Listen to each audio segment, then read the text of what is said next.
how to fix Valorant Vanguard error easy and quick. If you want to fix this problem, it's easy. First, all you need to do just type here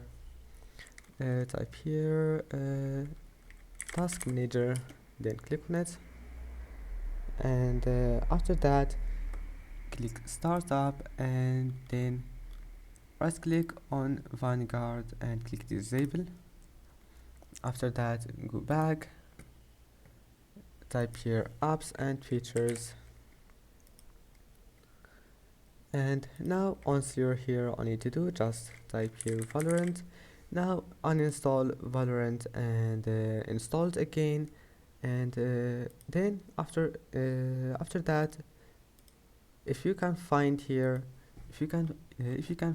Vanguard, right click. If you find it disabled, just enable it again, and that's it. Restart your PC and you will find that your problem is fixed. And that's it for today's video. If you like this video, don't forget to like, and see you in the next video.